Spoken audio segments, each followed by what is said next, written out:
Kalau sudah jadi tanah ya sudah, digali kuburan, tinggal tanah dikubur mayat yang lain. Udah nggak kelihatan mana dia, sudah tulangnya jadi apa? Tanah. Ini kuburannya boleh digali. Boleh digali kemudian diisi dengan kuburan yang lain oleh mayat yang lain. Kemudian juga kalau mayat ternyata dikuburkan tidak menghadap kiblat, ketahuan oh salah tadi kiblatnya, maka boleh digali untuk diperbaiki mayatnya menghadap kiblat. Atau ternyata dia dikuburkan belum dimandikan, ya, maka boleh digali untuk dimandikan. Atau ternyata dia dikuburkan dengan kain kafan curian, maka boleh digali untuk diganti dengan kain kafan yang bukan curian. Atau ternyata dikuburkan kain sutra, ini kain haram, maka boleh digali untuk diganti kain kafannya. Atau dia dikuburkan di tanah, ternyata tanah curian, tanah rampasan. Kubur situ ternyata tanah rampasan. Tanah itu dikembalikan sama orang lain, biar dikeluarkan di tanah orang, nggak boleh dipakai untuk kuburan. Atau ternyata ada harta yang ada dalam kuburan, seperti apa? Ternyata apa? Emas, dia pakai cincin banyak, cincin emas. Ini dikubur perempuan, ternyata cincinnya di sini, kemudian ini giginya gigi emas, kemudian banyak sekali emas dikuburkan. Apakah boleh digali? Boleh, karena syariat melarang itu atul mal. Syariat melarang buang-buang harta, tidak ada manfaatnya. Maka boleh ini dikeluarkan apa? Emas-emasnya untuk dimanfaat kepada ahli warisnya. Atau ternyata di dalam perut mayat perempuan tersebut ada janin yang masih diharapkan kehidupannya, belum dicek. Coba dulu dicek siapa tahu masih hidup. Kalau masih hidup maka tidak boleh dikuburkan. Jadi ibunya mati, janinnya tidak mati. Kemudian dibelah, dikeluarkan anaknya. Ini tahu dokter lah, berapa umur, mungkin sudah 6 bulan, ternyata ibunya mati ya. Atau kemudian mayat tersebut ternyata ditimpa dengan longsor atau apa sehingga kelihatan mayatnya, sehingga perlu diperbaiki kuburannya ya. Atau ternyata seorang kafir dikuburkan di tanah haram ya, maka dicabut kemudian untuk dikeluarkan. Dalilnya boleh digali kuburan karena ada kebutuhan, seperti hadis Jabir ya. Kata Jabir, dia berkata annahu dafana abahu yauma Uhudin ma'a rajulin akhar fi qabrin. Ketika di perang Uhud, Jabir menguburkan ayahnya bersama dengan orang lain.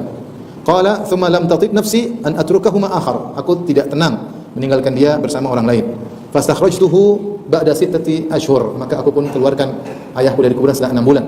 Ya, fa idza huwa ka yaumin wada'tuhu hay'atan. Ya, ketika ternyata kondisi ayahku seperti ketika aku meletakkannya ketika itu dikuburkan pertama. Cuma ada telinganya ada perubahan. Ya. Dalam riwayat yang lain, akhrajtuhu faja'altuhu fi qabrin ala hidah. Aku pun keluarkan ayahku dan aku letakkan kuburan sendiri. Tapi sampai sini saja. Insyaallah pertemuan berikutnya kita akan bahas tentang menggiring jenazah, dan di sini ada bab judulnya bid'ahul janaiz. Bid'ah apa? Yang terkait dengan jenazah. Yang ini diakui bid'ah-bid'ahnya oleh mazhab Syafi'i ya. Ya, ini kita ingin tahu apa sih bid'ah-bid'ah jenazah yang terkait dengan jenazah menurut mazhab apa? Mazhab Syafi'i. Insyaallah pada pertemuan berikutnya. Kalau yang bertanya saya persilakan. Ya.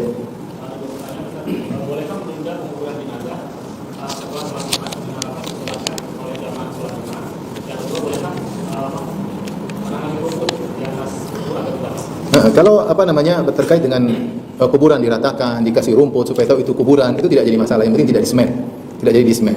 Ini perlu kita ingatkan bahwasanya kuburan bukan untuk indah-indahan ya, bukan untuk indah-indahan. Yang agama lain mungkin kuburan dibuat indah-indah, dibuat taman, dikasih air mancur, dikasih apa. Kita ke kuburan itu untuk ingat kematian, bukan untuk hiburan di sana. Jadi enggak. Jadi sunnahnya kuburan sederhana. Sunnahnya kuburan apa? Sederhana. Terus apa yang mau dibangga-banggakan di kuburan? Kuburan mahal, kuburan ini, dan itu jadi bangga-banggaan.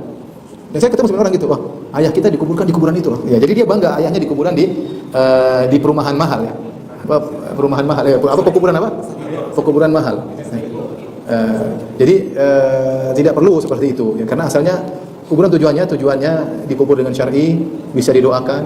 Mana kuburan mahal, jauh, jarang orang yang datang ya. Terus jadi bangga-banggaan, itu bukan sunnah Nabi Muhammad SAW. Sunnahnya kuburan sederhana. Tapi kalau sekali kasih rumput, ya nggak ada masalah, supaya tanahnya tidak jatuh, supaya tahu itu kuburan. Ya, adapun menghiasinya kemudian dikasih semen, dikasih macam-macam, itu tidak boleh. Ya, kita sebagian agama lain seperti itu, kuburannya berlebihan, bahkan bangga-banggaan ya, bangga-banggaan. Dan sebagian mereka dikubur dengan harta-hartanya. Apa yang dia hobi, dia wasiatkan, saya ingin dikubur dengan hartanya. Islam tidak demikian, sederhana. Lihat kuburannya tadi siapa? Kuburannya sama Malik Fahd, sederhana. Lihat dibagi kuburannya, Allah sederhana. Adapun penundaan kalau ada maslahatnya, tidak terlalu lama, tidak jadi masalah. Ada keluarga yang ditunggu sudah menjelang waktu sholat agar orang sholatin, selama ada maslahatnya, tidak terlalu lama, tidak jadi masalah. Allah alam bisawab. Ustaz, bagaimana hukumnya masjid yang menghadap kuburan bertepatan dengan arah kiblat, namun kuburan tersebut berada di luar masjid dan ada pemisah di antaranya, yaitu jalan dan diberi tembok. Kalau ada pemisah dan tidak nampak dari dalam kuburan kita sedang menghadap kubur, maka tidak jadi masalah. Tapi kalau kuburan terus, misalnya sebagian kuburan depannya itu kaca, dibuat kaca arah kiblat, terus depannya ada kuburan, ini enggak boleh. Kelihatan sekali kita sedang sholat ke arah kuburan.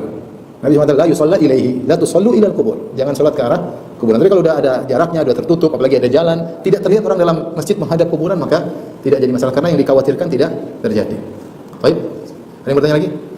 Sampai sini saja kajian kita. Insyaallah kita lanjutkan ke depan. Wabillahi taufiq wal hidayah. Assalamualaikum warahmatullahi wabarakatuh. Subhanallah wa bihamdihi.